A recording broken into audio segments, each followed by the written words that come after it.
Un drôle de convoi entre vignes et villages au cœur de la Grande Champagne. Premier arrêt au soleil couchant dans ce village néolithique où l'on découvre les bienfaits du vin. Ça vient du raisin. Ouais, mais ce n'est plus sucré comme du jus de raisin. C'est frais, un peu acide et en même temps velouté aussi. Tiens, ton jus là, il est aussi doux qu'une fourrure et aussi nerveux que la jambe d'un lièvre. On appellera ça du vin. Dans le public, Estelle, venue en famille pour participer à ce voyage dans le passé. C'est intéressant de voir quelque chose qui se passe ici dans cette région. Et puis c'est rigolo, c'est bien, on apprend.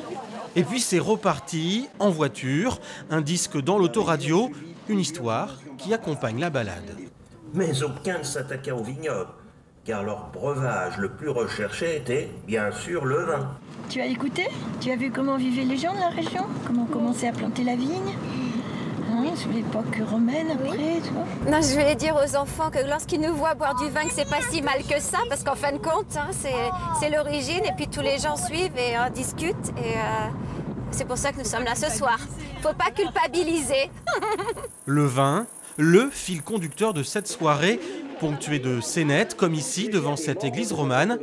La nuit vient de tomber, le spectacle prend toute sa grandeur. Merci de votre accueil, mes frères. Je vois aux outils que vous portez que vous revenez des champs. Des vignes, mon père, des vignes. Nuit blanche en pays jaune d'or fait parler les pierres avec ses histoires ancrées dans la ruralité. Près de 2000 personnes chaque été se laissent porter par la magie. Le succès, c'est le bouche à oreille. Les gens viennent une fois par hasard avec une voiture, et puis l'année suivante, ils amènent 2 ou 3 voitures d'amis parce qu'ils ont trouvé que c'était sympa, que c'est l'original. Même les gens d'ici, quand ils ont quelqu'un en vacances ou un ami qui passe, on retient tout de suite une voiture pour lui faire les nuits blanches. C'est la chose qu'il faut faire, la chose originale qu'il faut faire, parce que c'est aussi l'histoire du pays. Une histoire à redécouvrir tous les vendredis soirs de l'été.